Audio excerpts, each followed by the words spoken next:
Welcome to New Mexico Entertainment, the podcast. Hello, everyone, and welcome back to New Mexico Entertainment, the podcast. I am Teresa Robinson, publisher and editor-in-chief of New Mexico Entertainment magazine.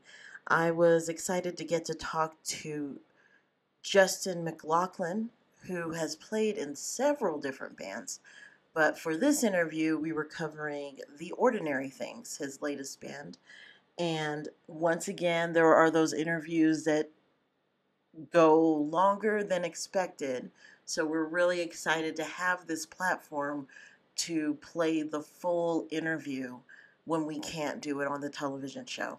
Justin and I got to talk about the group's latest album and what it took to bring it to fruition. So enjoy. Justin, let me say thank you for joining me today to do this interview. I greatly appreciate it. So you're just telling me that you were in Nosotros because they just picked up their award, winning a New Mexico Entertainment Award. So when were you with the band? I joined them when they moved up to Albuquerque in 2001. Oh my goodness. So how many bands have you been in? I've been in quite the current bands I'm in, of course, Ordinary Things, the Porter Draw, and Alex Mariel band. Those are the three main ones that we work the most. I play in like wedding bands too, cover bands, just to get a good paycheck. We have the Irish group, the Reelers, but that's only seasonal, like around St. Patrick's Day and stuff. But yeah, like in my history, I've played with Ryan McGarvey. I've played with Joseph General Band. I've been all over the place. So Nosotros was like, that was the band that brought me up to Albuquerque. My goodness. Okay, well, we are here to talk about Ordinary Things. So let's start there. Where did the beginning of this band form? How did you guys come together? Well, do you know Jackie Chacon from the Ordinary Things? Do you know Jackie? The main. I've been in one of these situations that I was introduced, but off the top of my head, no. I'm gonna feel so bad. Okay. I thought you might have known. I thought you might know who she was, but she started the band in 2018 with her husband at the time, Andrew, and they had Teresa on bass. And how I came into the band was she was subbing for Dust City Opera. And then I was kind of auditioning Dust City Opera, and they were auditioning me. And so we ended up playing together on a gig. And I said, that's a good feel, as a bass player and drummer. So she'll come check out my band, and I checked out her band a couple of months later. And then her bass player left, and she asked me. And then since I've been with the band since April of 2019, and from that we've done.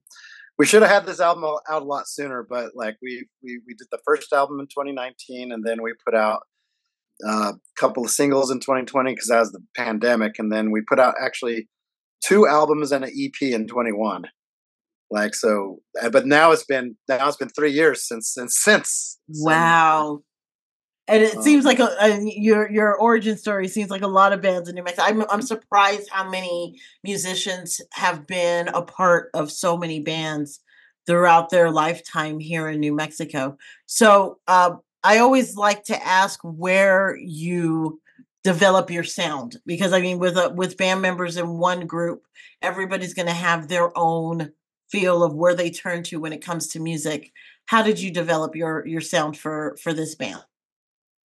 For this band, I always wanted to be in an original rock band, as I've always played salsa, Latin music, played jazz, played country, and I'm glad I've learned all the styles because it really helped develop me. I would say jazz was the main thing that got me to understand everything when I was young. And then, and doing all the Afro-Cuban stuff in the Nosotros really kind of comes out a little bit still, even to this day. Even though we're pretty much an alternative rock band with hints of punk and hints of metal, hints of prog rock. Where all three of us are huge Rush fans, and that kind of comes out too.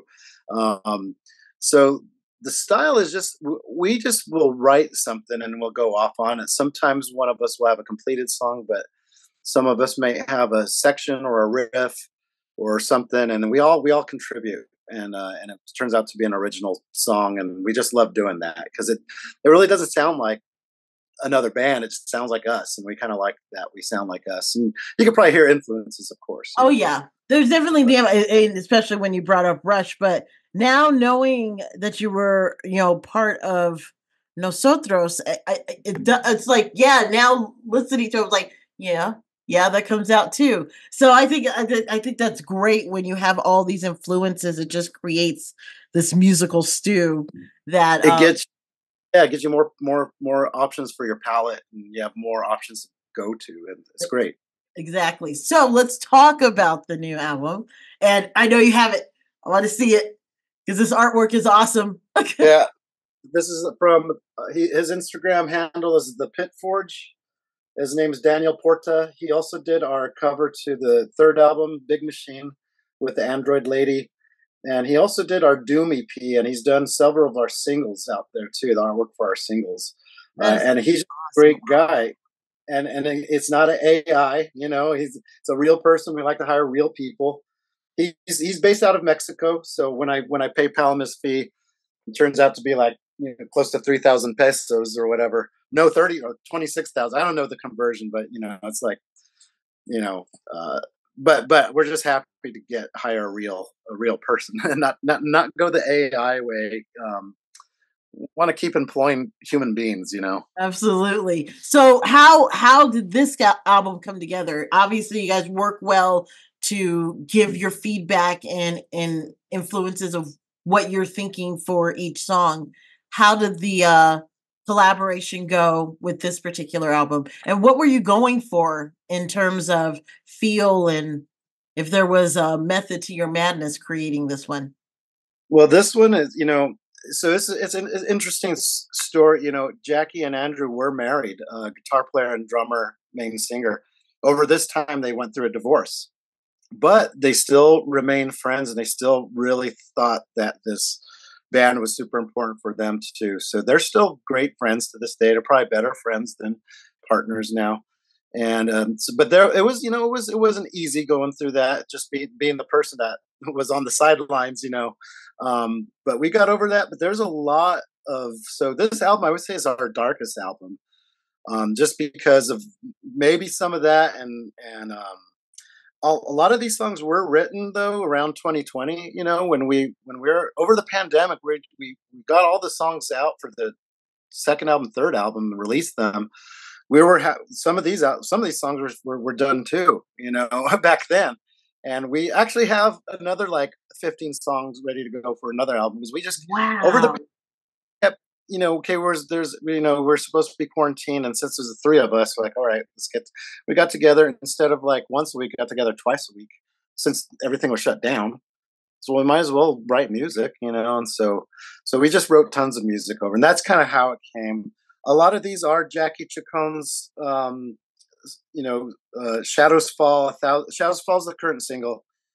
Then we have 1,000 Years and Illuminate and Live in Love. Those are all hers.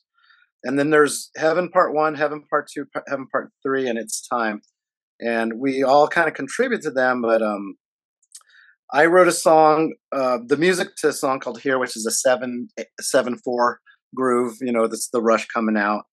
And it's Here, Hear, and Lost My Life was written by me, and Take My Life was written by Andrew. Mm-hmm. So anyway, it has like it's not all over, but it's kind of a theme, just kind of a dark journey when you go through it. But the heaven songs are a little bit uplifting though, in between the darker songs.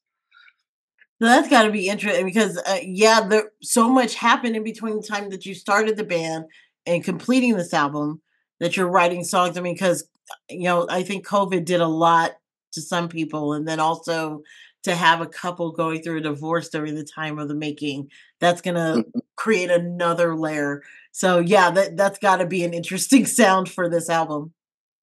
Yeah. And again, it was probably one of the most amicable breakups I've seen, though. Again, it was tough at first, I imagine.